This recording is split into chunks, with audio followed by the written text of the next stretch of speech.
Hoy hablamos de fobia y de pánico, o de la combinación de ambas cosas. Fuimos a consultar a la licenciada Florencia Puccio, que es psicóloga, y nos cuenta qué son las fobias y qué es el pánico, síntomas y diagnóstico.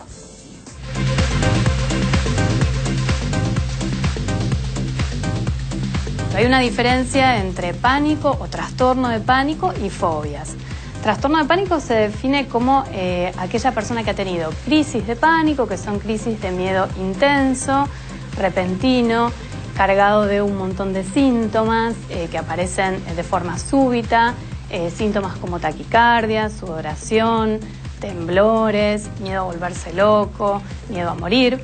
Y la persona que ha tenido una o más crisis de pánico y tiene miedo a volver a tenerlas, a volver a sufrirlas, padece un trastorno de pánico y empieza a modificar su vida en función del temor a tener estos síntomas y estas crisis. Eso se define como trastorno de pánico. Dentro de las fobias tenemos distintos tipos de fobias. Hay fobias específicas. Las fobias específicas son fobias a una situación u objeto determinado, miedo intenso a ese objeto o a esa situación y tendencia a evitar estar en contacto con determinado tipo de objetos o estas situaciones que pueden ser situaciones del ambiente natural o temor a intervenciones médicas o a animales, etc. También hay fobia social, que es el temor a ser evaluado negativamente por parte de otras personas, hacer un papelón, parecer tonto, ser criticado. Estas personas, bueno, lo que evitan es tener contacto social. Y también tenemos lo que se llama agorafobia. La agorafobia generalmente viene en compañía del trastorno de pánico. La agorafobia es el temor a estar en determinados lugares o situaciones donde pueda la persona tener un ataque de pánico y no poder escapar o recibir ayuda. Y bueno, con respecto a los tratamientos, la terapia de primera elección es la terapia cognitivo-comportamental. En todo lo que son trastornos de ansiedad, este es el tratamiento que está validado internacionalmente y científicamente como de primera elección. Este tipo de tratamientos básicamente tienen que ver con un abordaje psicológico de tipo breve, donde se enfocan las características y los síntomas puntuales que el paciente está sufriendo en el momento actual. Cada paciente, digamos, es una individualidad, entonces es necesario que hagamos un correcto diagnóstico, que es el primer paso, y lo que se llama una conceptualización del caso. Como justamente cada paciente es único, no podemos aplicar con todos los pacientes una receta mágica, digamos, sino que lo que hacemos es hacer una conceptualización de cuál es el caso puntual de ese paciente.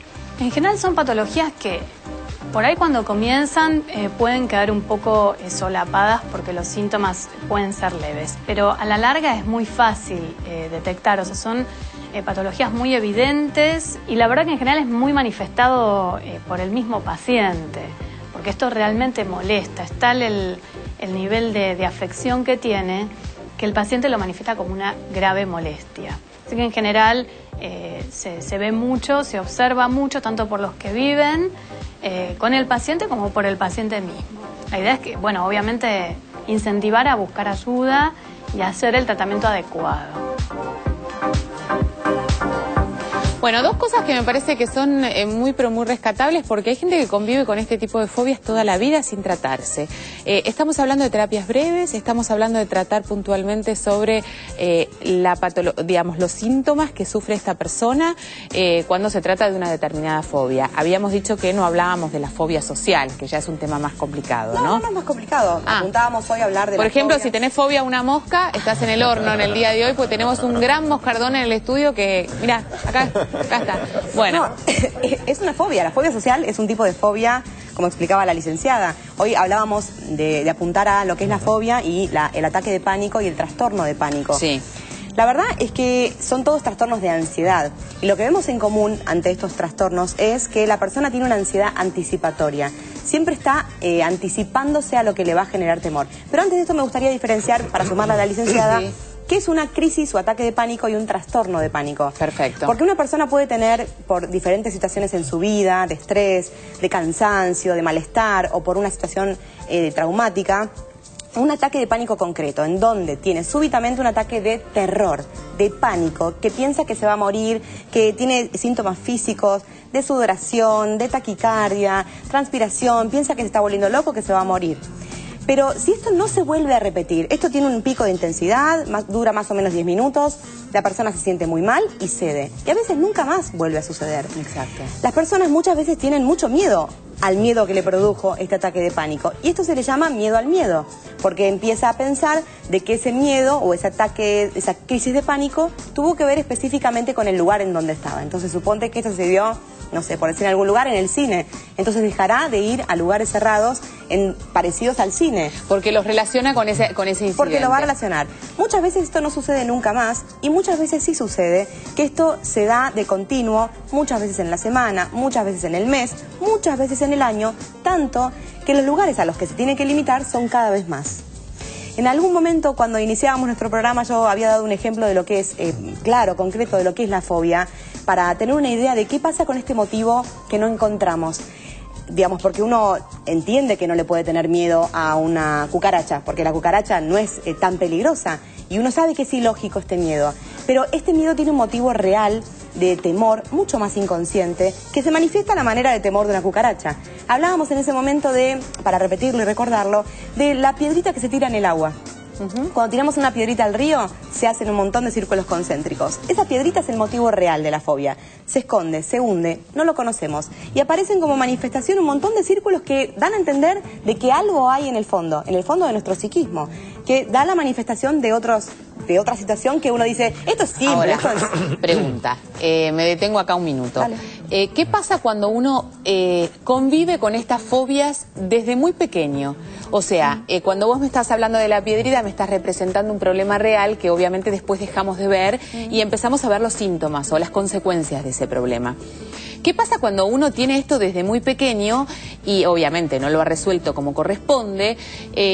¿Esto responde también a un problema real o eso responde a una cuestión cultural, a una cuestión de lo que escucha, de los miedos con los que se convive? Es que a todo eso, porque además también hay cierta predisposición a padecer fobia. O sea, está estudiado que hay cierta predisposición genética, biológica, a padecer las fobias. Pero también esto es un modelo de identificación con los padres, también es cultural. Si una madre teme mucho, por ejemplo, a los perros y sale a la calle con su hijo y le da a entender que ese perro es muy peligroso y cruza la calle y tiene una crisis enorme de angustia, de pánico, porque tiene miedo al perro, la hija va a aprender, o el hijo va a aprender, de que los perros son peligrosos. Exacto. Ahora, cuando tenemos fobia ante un objeto ante el cual no corremos un real riesgo, digamos. La persona puede dar cuenta a veces de que es un objeto ilógico, de que no debería asustarse tanto. Lo que no comprende es el por qué tal sensación de inseguridad y por qué tal reacción física, porque nadie puede no percibir que está realmente sintiendo que va a tener, no sé, un ataque cardíaco, porque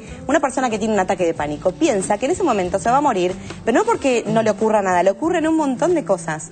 Por eso terminan en las guardias y van al clínico y se hacen un chequeo y por favor hacemos un electrocardiograma porque me voy a morir, algo no está funcionando bien. Y fíjate cómo es así, que para contar una intimidad, yo he tenido un ataque de pánico. Se supone que conocía muy bien los síntomas. Cuando llegué al médico, yo le contaba todo lo que tenía, para mí era una afección cardíaca seguro. Y yo sabía muy bien de qué se trataba. Ya lo había estudiado, ya lo había tratado como psicóloga. Y el doctor me pregunta, ¿y usted a qué se dedica? Con vergüenza. Le dije, mirá, soy licenciada en psicología, soy psicóloga. ¿Y pero usted no se está dando cuenta que tiene un ataque de pánico? ¿Cómo tengo un ataque de pánico? Y sí, tenía un ataque de pánico.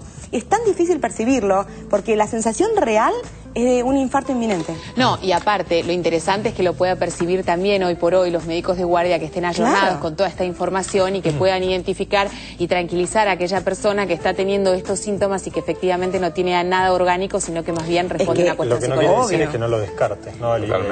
No, es que está bien ir al médico y está muy bien que los médicos estén entrenados en saber de que estos síntomas, cuando nada orgánico existe, pueden llegar a relacionarse. Hoy cada día se habla mucho más de esto y los médicos saben de que tienen que hacer una derivación oportuna a un psiquiatra, a un psicólogo para que pueda trabajar sobre estos trastornos de ansiedad. Bueno, la gran pregunta, ¿cuándo hay que consultar? ¿Qué debemos hacer? ¿Nos vamos autolimitando en la vida? ¿Está bueno decir, bueno, efectivamente yo a este lugar no ingreso porque es un lugar que me genera inseguridad, que me puede generar una fobia o que me genera un ataque de pánico o tengo miedo que me ocurra, entonces prefiero evitarlo?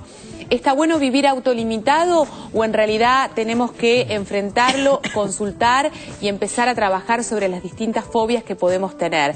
Estaremos conversando de este tema con el doctor Enzo Cascardo, que es psiquiatra y seguramente tenga algunas pautas, respuestas para darnos, para ofrecernos, para encarar esta situación que realmente puede ser muy, pero muy engorrosa para aquella persona y de mucho sufrimiento y dolor para aquella persona que lo está padeciendo. Hacemos una pequeña pausa. Recuerde que nos pueden llamar. Roberto. 4535-0705, 4535-0706, los teléfonos con el 011 para quienes llaman desde el interior.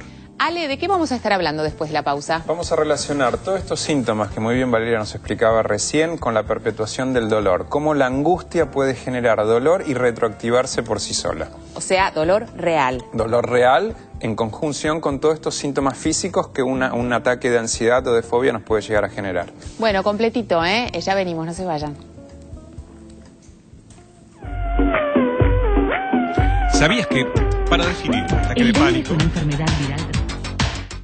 hay que verlo en su contexto biológico, lo que también ayuda a muchas personas a desmitificar los síntomas y comprender qué está pasando? Un ataque de pánico es la preparación del cuerpo para afrontar una situación de extremo peligro.